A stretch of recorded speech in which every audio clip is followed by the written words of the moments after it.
Hello, welcome back to my channel. അപ്പം നമുക്കിന്ന് വാഴക്കൂമ്പ് വെച്ചിട്ട് നല്ല ടേസ്റ്റിയും ഹെൽത്തിയും ആയിട്ടുള്ള ഒരു തോരൻ്റെ റെസിപ്പി കാണാം. അപ്പം വാഴക്കൂമ്പ് കഴിക്കുന്നത് നമ്മളുടെ ശരീരത്തിന് വളരെയധികം നല്ലതാണ്. അതുപോലെ തന്നെ പയറും കഴിക്കുന്നത് നല്ലതാണ്. അപ്പം ഇത് രണ്ടും കൂടെ ചേർത്തിട്ട് തോരൻ വെക്കുന്ന സമയത്ത് വളരെയധികം ടേസ്റ്റിയാണ്. അതുപോലെ തന്നെ നമുക്കിത് കഴിക്കുന്നത് ഹെൽത്തിയുമാണ്. അപ്പോൾ കുട്ടികൾക്കൊക്കെ ഇതുപോലെ തയ്യാറാക്കി കൊടുത്തു നോക്കൂ. അപ്പോൾ എല്ലാവർക്കും ഇഷ്ടപ്പെടും. അപ്പോൾ വളരെയധികം ടേസ്റ്റി ആയിട്ടുള്ള തോരൻ തയ്യാറാക്കുന്നത് എങ്ങനെയെന്ന് നോക്കാം. ഇതിനായിട്ട് ഞാനൊരു ചെറിയൊരു വാഴക്കൂമ്പാണ് എടുത്തിരിക്കുന്നത്. ഇനി കുറച്ച് പയർ ഇവിടെ എടുത്തിട്ടുണ്ട്. അപ്പം ഈ പയർ നന്നായിട്ട് നമുക്ക് കഴുകി ഒന്ന് വേവിച്ചെടുക്കാം. ഈ വാഴക്കൂമ്പിൻ്റെ ആ മുകളിലത്തെ തൊലി ഭാഗമെല്ലാം ഞാനിങ്ങ് എടുത്ത് മാറ്റി കൊടുക്കുകയാണ്. അത് നമുക്കതിൻ്റെ ആവശ്യമില്ല. അതിനകത്തത്തെ ഭാഗമാണ് നമ്മൾ തോരൻ വെക്കാനായിട്ട് എടുക്കുന്നത്.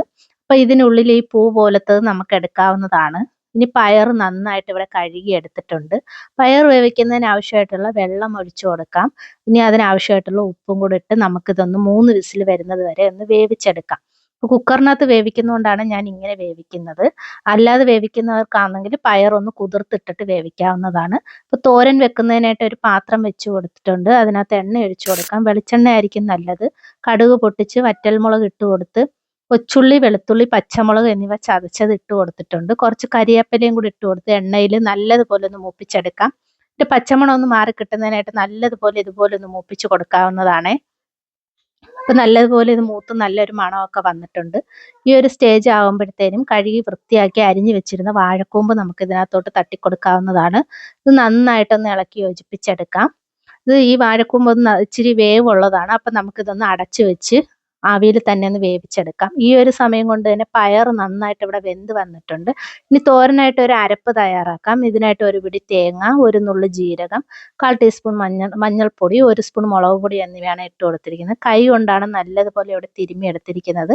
അപ്പോൾ ജാറിനകത്തൊന്നും അടിച്ചെടുക്കേണ്ട ആവശ്യമില്ല. തോരന് നമ്മൾ ഇതുകൊണ്ട് കൈ കൊണ്ട് മിക്സ് ചെയ്തെടുക്കുന്നതായിരിക്കും ടേസ്റ്റ് കൂടുതലായിട്ടുണ്ടാവുക.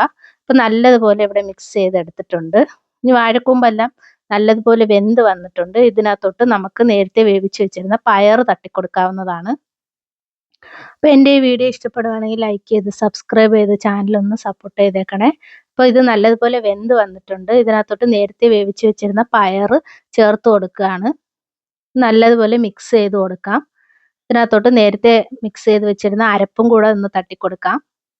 ഈ ഒരു സമയം കൊണ്ട് ഉപ്പ് കുറവാണെങ്കിൽ കുറച്ച് ഉപ്പും കൂടെ ചേർത്ത് കൊടുക്കാവുന്നതാണ്. അരപ്പും കൂടെ തട്ടിക്കൊടുത്തതിന് ശേഷം നല്ലതുപോലെ ഒന്ന് ഇളക്കി യോജിപ്പിച്ചെടുക്കാവുന്നതാണ്. ഇനി നമുക്കിത് അടച്ചു വെച്ച് കുക്ക് ചെയ്യേണ്ട ആവശ്യമില്ല. പയറൊക്കെ നല്ലപോലെ വെന്ത് വന്നിട്ടുണ്ടല്ലോ.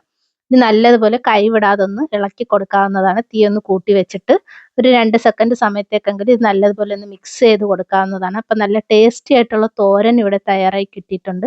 അപ്പം എല്ലാവരും ഇതുപോലെ ഒന്ന് ട്രൈ ചെയ്ത് നോക്കണം. അതുപോലെ തന്നെ ഹെൽത്തിയുമാണ് ഇത് കഴിക്കുന്നത്. അപ്പോൾ വീഡിയോ ഇഷ്ടപ്പെടുവാണെങ്കിൽ ലൈക്ക് ചെയ്യുക. അത്രയേ ഉള്ളൂ. ടാറ്റാ.